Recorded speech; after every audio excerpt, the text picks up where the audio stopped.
Last spring, I harvested 23 massive onions from just 3 containers on my tiny apartment balcony. My neighbour couldn't believe I grew them without a garden bed.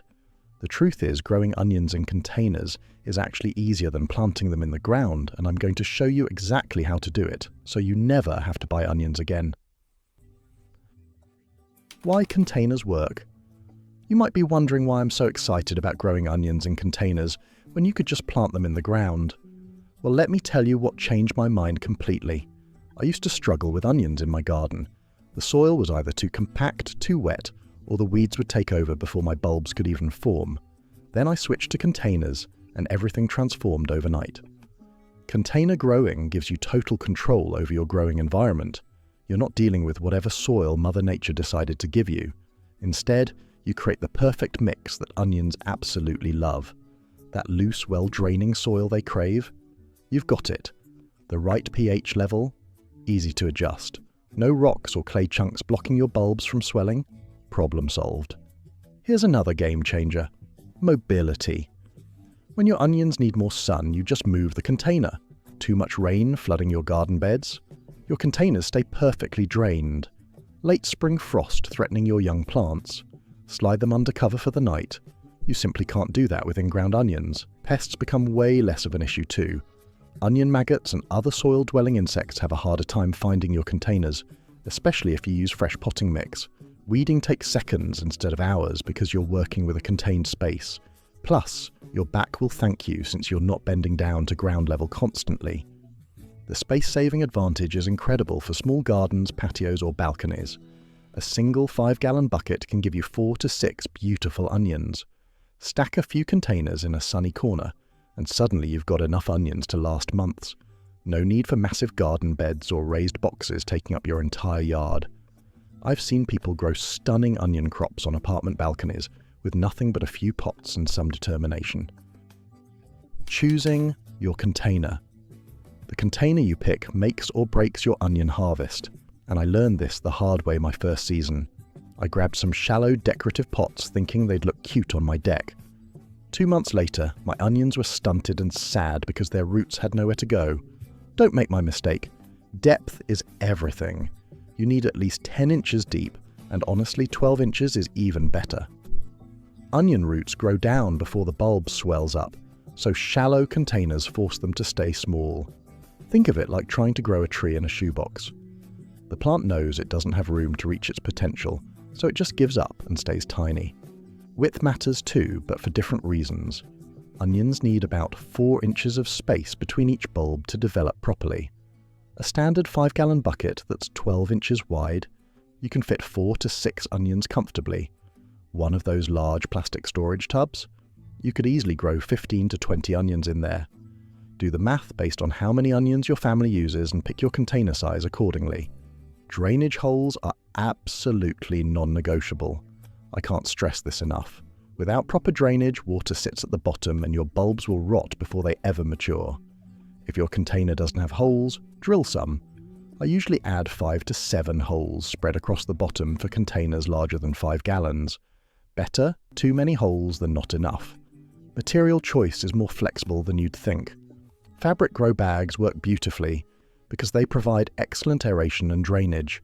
Plastic pots and buckets are cheap and readily available. Even old coolers or wooden crates work if you drill drainage holes. I've seen people grow gorgeous onions in repurposed cat litter buckets after giving them a good cleaning. Just avoid anything that held chemicals or toxins previously. Seeds, sets or starts. Standing in the garden centre staring at seed packets, tiny brown bulbs and bundles of scraggly transplants, you're probably asking yourself which one actually works best. I've tried all 3 methods multiple times and each has its place depending on your situation and patience level.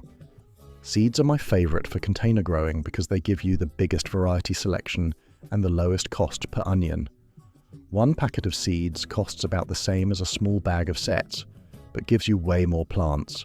Seeds also produce onions that store longer and are less likely to bolt prematurely. The downside? They need to be started indoors 6 to 8 weeks before your last frost date, which means planning ahead and dealing with grow lights or a sunny windowsill. Sets are those little dried onion bulbs you see everywhere in spring. They're perfect for beginners because you just stick them in soil and they start growing within days. Onion sets take about 14 weeks from planting to harvest, which is much faster than seeds. The trade-off is they're more expensive per plant, have limited variety options, and they're more prone to sending up flower stalks early, especially if you pick larger sets or plant them too early in cold soil. Transplants or stars are basically young onion plants that someone else already grew from seed. You're paying for convenience and a head start. These work great if you missed your seed starting window or just want to skip that step entirely. They transplant easily into containers and usually come bundled together super cheap. Just separate them carefully, so each plant has its own roots intact. The main drawback is you're limited to whatever varieties your local nursery or online supplier decided to grow that year. For containers specifically, I lean towards seeds or transplants because sets sometimes struggle with the restricted space. Day length matters. Here's something that confused me for years until I finally figured it out. I'd plant onions that were supposed to be amazing, follow all the care instructions perfectly, and end up with bulbs the size of golf balls. Turns out I was growing the wrong type of onion for my location, and day length was the missing piece of the puzzle. Onions are photoperiodic, which is just a fancy way of saying they respond to how many hours of daylight they get. When the days reach a certain length, onions get a signal that says, stop making leaves and start making bulbs. Different onion varieties need different day lengths to trigger this bulbing process, and if you pick the wrong type for your climate, you're setting yourself up for disappointment. Short day onions need only 10 to 12 hours of daylight to start forming bulbs. These are perfect if you live in the south, roughly zone 7 or warmer. They're typically planted in fall, grow through winter, and get harvested in spring. Famous varieties like Vidalia and Texas Sweet fall into this category. If you're up north and try growing short day onions, they'll form tiny bulbs way too early because your spring days quickly exceed 12 hours. Long day onions are the opposite. They need 14 to 16 hours of daylight before they start bulbing. These are meant for northern gardeners in zone 6 and colder. You plant them in early spring and harvest in mid to late summer when the days are longest. Varieties like Walla Walla and Elsa Craig are long day types. Southern gardeners struggle with these because their days don't get long enough during the growing season. Intermediate or day-neutral onions split the difference at 12 to 14 hours. They work well for gardeners in moderate climates and are the most forgiving if you're not sure which category fits your area. For container growing, I actually prefer intermediates because they're more adaptable and less fussy about timing. Soil mix recipe. I'm going to save you from the mistake that cost me an entire season of onions.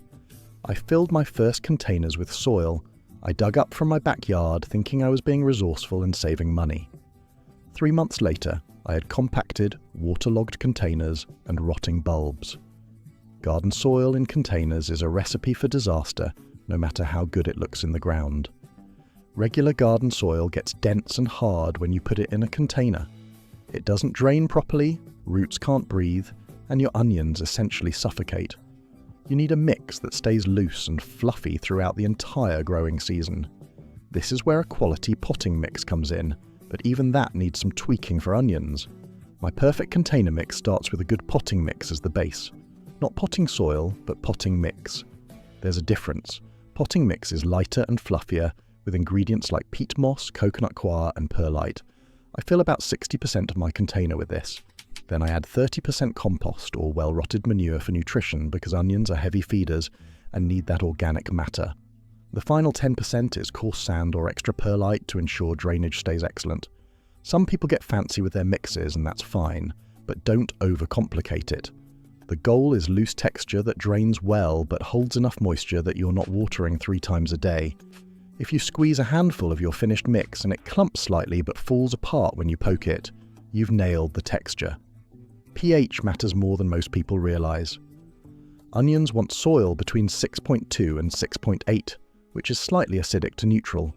Most potting mixes fall in this range naturally, but if you're adding a lot of compost or your onions seem unhappy, grab a cheap pH test kit. Adding a bit of lime raises pH while sulfur lowers it if needed. Planting step by step. You've got your container, your soil mix is ready, and your seeds or sets are sitting there waiting. Now comes the actual planting, and this is where proper technique makes the difference between mediocre onions and incredible ones. The timing matters just as much as the method, so let's start there. For most of you, planting happens in early spring as soon as your soil temperatures hit about 50 degrees. This is usually 2 to 4 weeks before your last expected frost date. Onions tolerate cold really well, so don't wait for warm weather. They actually need that cool period early on to develop strong roots before the bulbing phase kicks in. Southern gardeners planting short-day varieties can plant in fall instead for a spring harvest. Fill your container with your soil mix, leaving about 2 inches of space at the top. Water it thoroughly and let it drain completely before planting.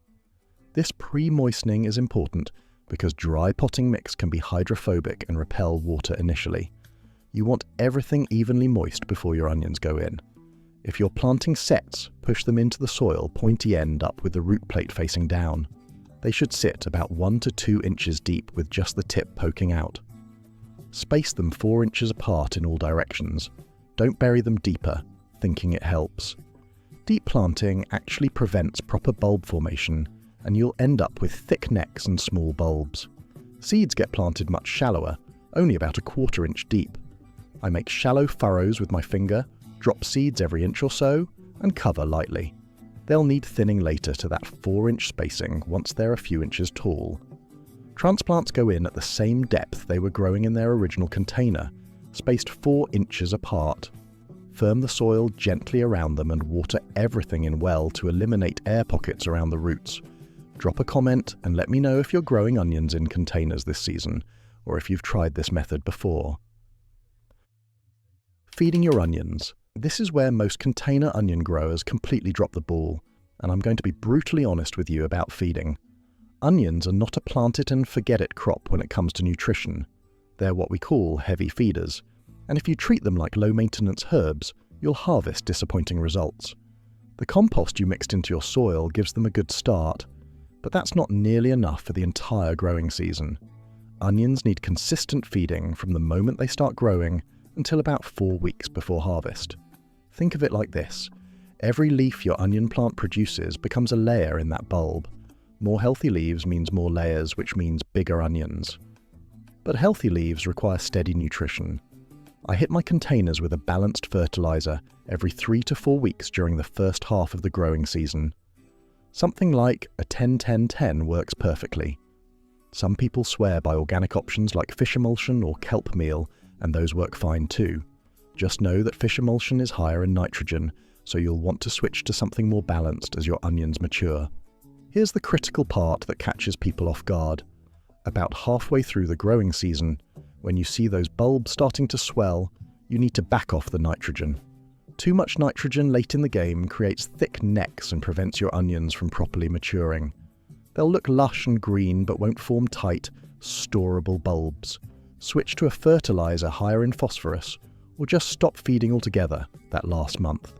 Container onions need more frequent feeding than in-ground onions because nutrients wash out with every watering. Signs you need to fertilize include yellowing leaves, slow growth, or that pale, washed-out color. But don't go crazy and overfeed either. Yellow leaf tips can mean too much fertilizer just as easily as too little. Find that balance, and your onions will reward you. Common container mistakes. Let me walk you through the mistakes I've made so you don't have to learn these lessons the expensive, frustrating way. Some of these seem minor, but they absolutely wreck your harvest if you're not careful. Planting depth is the #1 killer of container onions, and I see it constantly. When people plant sets or transplants too deep, burying them 3 or 4 inches down, the bulb can't properly form and expand. Onions need to push up and out of the soil as they grow. If they're planted too deep, they'll struggle to emerge, and you end up with all tops and no bulb. Keep those sets shallow with just the tip showing, and transplants at the same depth they were already growing. Overcrowding is another huge problem, especially with seeds. I get it. You want to maximize your container space and grow as many onions as possible. but cramming them closer than 4 inches apart means they compete for nutrients, water, and space to bulb out. You'll harvest a bunch of small onions instead of fewer large ones. Sometimes, less really is more. Wrong container size leads to disappointment fast. Those cute little 6-inch pots, not deep enough. Containers without drainage holes? Death sentence for your bulbs. I've watched people try growing onions in containers that are 8 inches deep, wondering why nothing develops. The roots hit bottom, circle around, and the plant just stalls out. Using the wrong day-length variety for your climate is probably the most frustrating mistake because you did everything else right. You gave them perfect soil, watered correctly, fertilized on schedule, but you're growing long-day onions in Georgia or short-day onions in Minnesota. The bulbs form too early and stay tiny, or they never form at all and just keep making leaves. Always check which type matches your zone before buying seeds or sets. Watering and maintenance. Watering containers is different from watering garden beds, and getting this wrong shows up fast in your onion quality. The goal is consistent moisture without waterlogging, which sounds simple but takes some attention and adjustment as the season progresses. Let me break down what actually works. Containers dry out faster than ground soil, sometimes way faster on hot sunny days. You're aiming for about 1 inch of water per week total, including rainfall. But here's the thing, that might mean watering every single day during peak summer, or just once a week in cool spring weather. Stick your finger 2 inches into the soil. If it's dry at that depth, water thoroughly until it drains out the bottom holes. The key word there is thoroughly. Don't just sprinkle the surface and call it done.